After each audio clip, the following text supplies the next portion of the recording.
So welcome dear students. अब ये मैं कंसिडर करके चल रहा हूँ कि आपने प्रीवियस सभी वीडियोज जो हैं उसके इंट्रोडक्टरी इस सिस्टम के देख लिए होंगे। तो अब मैं इसको प्रॉब्लम लेंगे तो प्रॉब्लम के साथ चीज़ें क्लियर कर लूँगा। तो इंट्रोडक्टरी वीडियोस यानी कैसे आपने इवेंट क्या है देख लिया होगा, नोड क्या है देख लिया होगा, आई क्या है, स्टार्ट क्या है, जे क्या है, and starting of the activity, ending of the activity, ये सब देख लिया होगा आपने। आपको ये डिफाइन कैसे करते हैं, डमी एक्टिविटी क्या होती है, etcetera etcetera, earliest start time क्या होता है, फ्लोट क्या होता है, टोटल फ्लोट क्या होता है, फ्री फ्लोट क्या होता है, ठीक है। और उसके साथ आपने ये भी देख लिया होगा कि लेटेस्ट कंप्लीशन टाइम क्या होता है। तो ये सब चीज़ें आपने आइडेंटिफाई की होगी, ऐसा एक्सपेक्ट करके मैं ये वीडियो अब शुरू करने वाला हूँ और हम इस सिस्टम को देखने वाले हैं।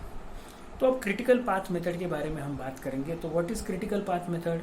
तो हमें वो चीज़ आइडेंटिफाई करनी है जिसमें ज़्यादा से ज़्यादा वक्त कौन सा होगा, यानी longest way path in that activity, in that project network, जो लॉन्गेस्ट पाथ होगा वो प्रोजेक्ट कंप्लीट करने के लिए, तो that will be our critical path. उसको ही देखेंगे। तो अब ज़रा ध्यान से देखना, ये क्रिटिकल पाथ देखते हुए कौन कौन सी चीज़ें नेसेसरी होती है। तो क्रिटिकल पाथ कब कैलकुलेट होता है, उसका फार्मूला क्या होता है, ये भी आपको पता है कि ESI एंड ELCJ, ये दो जब सेम है तब हम क्रिटिकल पाथ कैलकुलेट करते हैं। मैं बाद में और एक बार इसको दिखाऊंगा। ज़रा ध्यान से देखो प्रोजेक्ट नेटवर्क क्या होता है। अब प्रोजेक्ट नेटवर्क जस्ट सी, यहाँ पर आपके सामने एक प्रोजेक्ट नेटवर्क दिया हुआ है। Find the critical path for the given project network. अब ये प्रोजेक्ट नेटवर्क दिया हुआ है, ये प्रोजेक्ट नेटवर्क क्या है। सो ध्यान से देखोगे तो यहाँ पर ये पता चलेगा कि साइमल्टेनियसली कुछ एक्टिविटीज़ हैं, वो एक्टिविटीज़ हम कंसिडर कर रहे हैं। अब साइमल्टेनियसली एक्टिविटीज़ मतलब क्या, 1 and 2 एक इंडिपेंडेंट एक्टिविटी है, 2, 4 और 2, 3 पैरेलल एक्टिविटीज़ है। यानी ऐसा समझ के चलो कि शादी की एग्जाम्पल है, शादी की तैयारियां हैं घर में। अब ये शादी का ग्राफ है या शादी का नेटवर्क है। ध्यान से देखो अब क्या है। तो शादी का नेटवर्क है, तो अब ये शादी का नेटवर्क ऐसा है कि शादी डिसाइड हो गई, फिर बाद में लड़के वालों की तरफ अलग तैयारी चालू है, लड़की वालों की तरफ अलग तैयारी चालू है। वो पैरेलल एक्टिविटीज़ है, independent activities. This is the compulsory activity. ये दो एक्टिविटी तभी होंगी जब ये होगी, शादी डिसाइड होने के बाद ही ये चीज़ें चालू हो जाएंगी। अल्टीमेट एम हमारा शादी है, तो ऐसा कंसिडर करो। या अल्टीमेट हमारा बिल्डिंग कंस्ट्रक्शन करना है, तो बिल्डिंग कंस्ट्रक्शन करने के लिए सबसे पहले महानगर पालिका में परमिशन देनी पड़ती है, या कोई भी गवर्नमेंट अथॉरिटीज़ के पास परमिशन के लिए हमें वो प्लान पुटअप करना पड़ता है। तो ये परमिशन के लिए प्लान पुटअप करना है। अगर प्लान पुटअप किया तो ही आगे जा सकते। प्लान पुटअप कर दिया तो फिर हम कंस्ट्रक्शन के प्रोसेस के लिए, यानी ज़मीन साफ करने के लिए निकल गए, और यहाँ पर जो इक्विपमेंट लगते हैं वो एक जगह लाने के लिए निकल गए या परचेस करने के लिए निकल गए। तो ऐसा इमेजिन करो। यानी कहने का मतलब ये है बच्चों कि ये जो सिस्टम है ये पैरेलल एक्टिविटीज़ के साथ इंडिपेंडेंट एक्टिविटीज़ में भी चलने वाली सिस्टम होती है। तो just consider in that manner. So इतना समझ में आ गया होगा। तो अब मैं आगे बढ़ रहा हूँ। ये प्रोजेक्ट नेटवर्क आपको दिया हुआ है, ये उसका स्टिपुलेटेड टाइम दिया हुआ है, यानी ये activity 1 week, 1 day, 1 month, 1 whatever it में भी 1 यूनिट में कंप्लीट होनी चाहिए। जो भी वहाँ पर या वीक्स ही समझ के चलो, जनरली वीक में ये दिया हुआ आता है। तो ये 1 वीक, ये टाइम फ्रेम अवेलेबल है मेरे लिए, तो इतने में कंप्लीट होनी चाहिए या इतना दिन लेता है, ठीक है। तो ये पूरी प्रोसेसेस ऐसे डिफाइन की हुई है। ये स्टार्टिंग ऑफ द एक्टिविटी है, end of the activity. Activity 1 and 2 इसको हम आई कहेंगे, इसको जे कहेंगे। यानी कोई भी एक्टिविटी का आई मतलब स्टार्ट होता है, कोई भी एक्टिविटी का एंड मतलब जे होता है। So considering in this manner, now we will move forward to solve the problem. यानी अब now the formula for earliest start time is given by ESJ equal to max I ESI plus TIJ। अब ये formula क्या है, ये मैं उस activity को पूछ रहा हूँ कि तू जल्दी से जल्दी कब स्टार्ट होगी।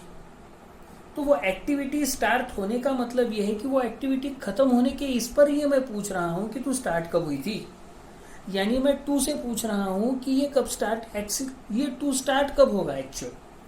मुझे ये सपोज करने के लिए पहले ES1 इक्वल टू 0 स्टार्ट करना, सपोज करना पड़ेगा।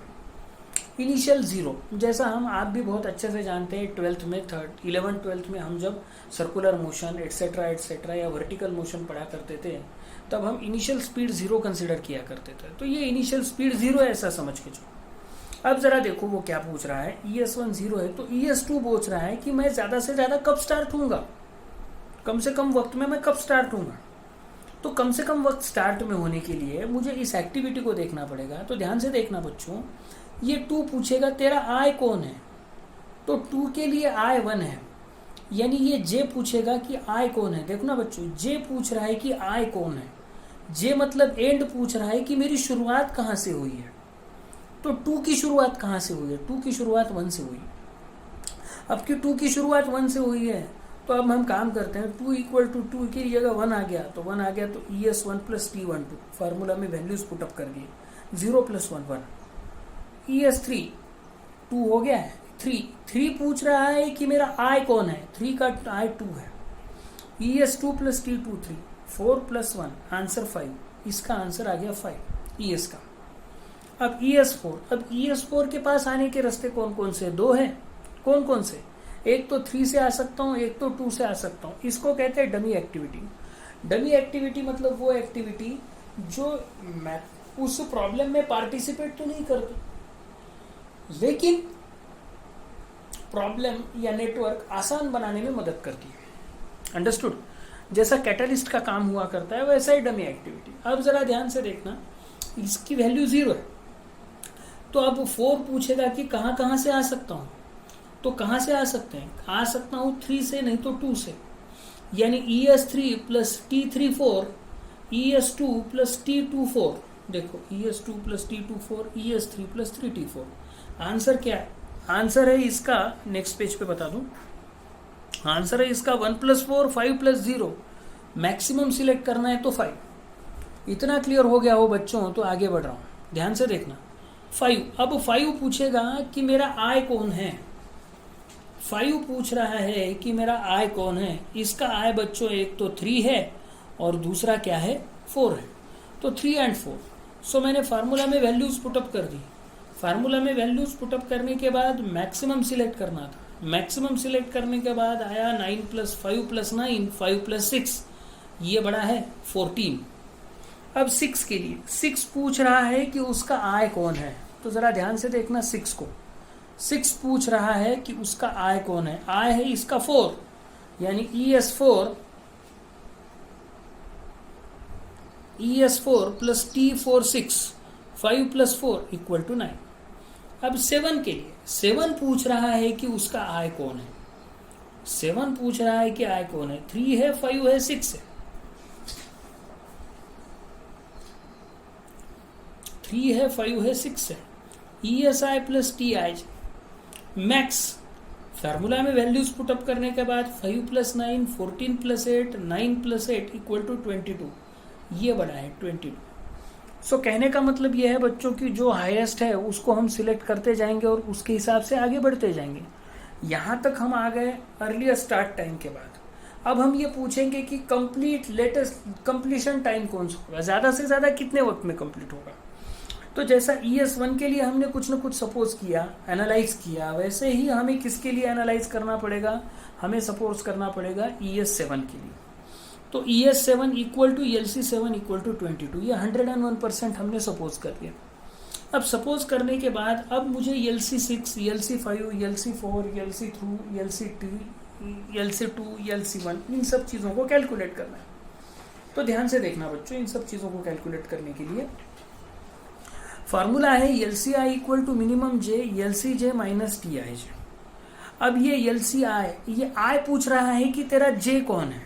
पहले क्या पूछते था, J पूछता था कि तेरा I कौन है, अब ये I पूछेगा कि तेरा J कौन है। समझ में आ रहा है ना, यानी तू ज़्यादा से कहाँ से जा सकता है, वो पूछ रहा था तू मैं कहाँ से आया हूँ, ये पूछ रहा है तू जा कहाँ रहा है।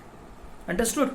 ठीक है, तो अब ज़रा ध्यान से देखना, पहला कैलकुलेशन होगा LC6 का। तो LC6 6 पूछ रहा है कि तेरा J कौन है, J है 7, तो फार्मूला होगा J = 7 LC7 - T6 7।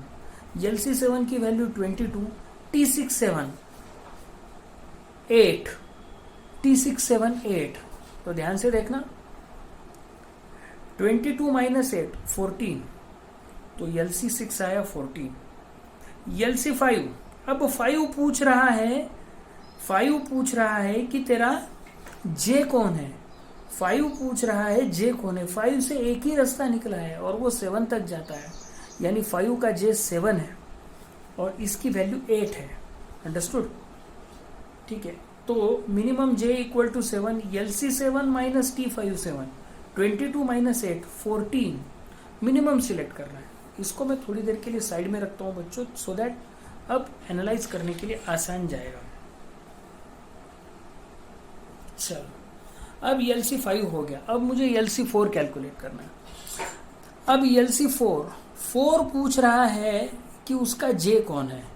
तो देखो 4 पूछ रहा है इसका जे कौन है। 4 से 2 रास्ते निकलते हैं, एक जाता है 6 के पास, एक जाता है 5 के पास, इसीलिए 5 and 6 वैल्यूज पुटअप कर दी। मिनिमम जे LC 5 minus T4 6 4 5, LC 6 minus T4 6, answer 14 minus 6 14 minus 10। देखना बच्चों, 14 माइनस 6 14 माइनस 10, देखना 14 माइनस 6 14 माइनस 4, माफ करना 14 माइनस 4 14 माइनस 6, मिनिमम 8, ये आ गया 8।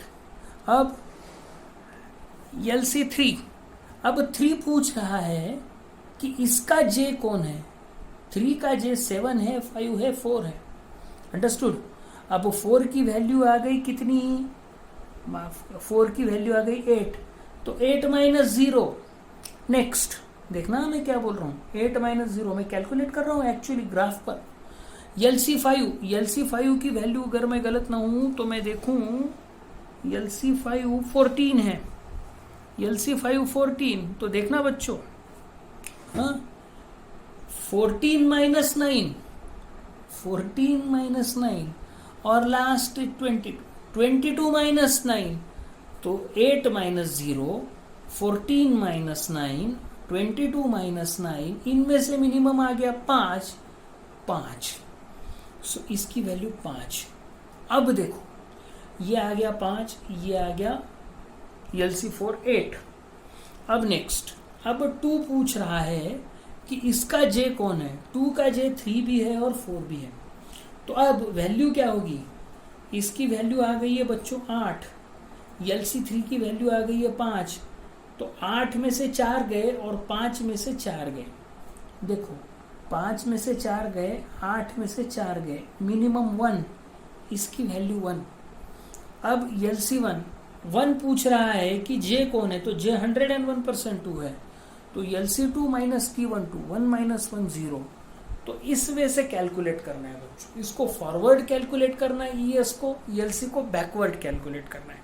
आपको मैंने ग्राफ पर से भी समझा दिया और फार्मूला से भी समझा दिया। अब जरा ध्यान से देखो कि द क्रिटिकल पाथ आर, जो ES निकाले हैं ना वो बॉक्स ब्रैकेट में लिखना है, जो ES निकाले है वो बॉक्स ब्रैकेट में, जो LC निकाले है वो ट्रायंगुलर ब्रैकेट में ऊपर।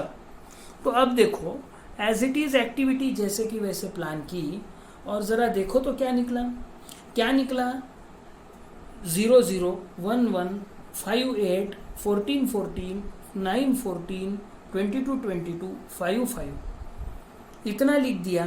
तो अब कहाँ पे ES एंड LC सेम है, 0 0 1 1 5 5 14 14 22 22 बराबर है। यानी क्रिटिकल पाथ मतलब कौन सा path, longest path where ES and LC are same. इसको डबल हैश कर दिया यहाँ पर मेंशन करने के लिए कि ये क्रिटिकल एक्टिविटी है, ये भी क्रिटिकल एक्टिविटी है, ये भी क्रिटिकल है, ये भी क्रिटिकल है और ये भी क्रिटिकल है। समझे? तो क्रिटिकल पाथ कौन कौन से हुए देखना बच्चों, 1 से 2, 2 से 3, 3 से 5, 5 से 7। नेक्स्ट 1 से 2, 2 से 3, 3 से 7।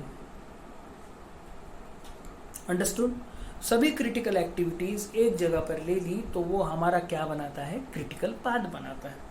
सो ये बच्चों इतना आसान है, तो इसको इस एंगल से ही लेना है।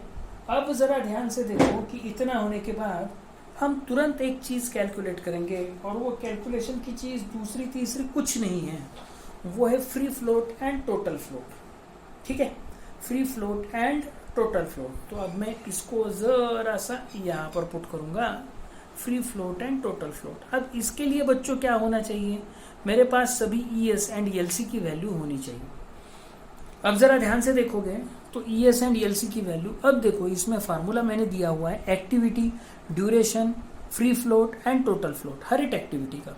अगर उन्होंने पूछा तो ये निकालना है, अगर नहीं पूछा तो नहीं निकालना है। अगर ऑब्जेक्टिव वाली एग्जाम हुई तो ये फार्मूले पूछे जा सकते हैं, इसलिए इनको याद रखिए। अब ज़रा ध्यान से देखना, activity 1 2 1, activity 2 3 4, activity 2 4 4, activity 3 4 0, activity 3 5 3 से 5 9, 4 5 6, 4 6 4, 5 7 8, 3 7 9, 6 7 8। अब कहना ये बच्चों है आपको कि ये फार्मूले दिए हुए हैं, इस फार्मूले में आपको उसकी वैल्यू पुटअप करनी है, तो आपको क्या मिल जाएगा, free float and total float मिल जाएगा। ज़रा ध्यान से देखना है यहाँ पर क्या है।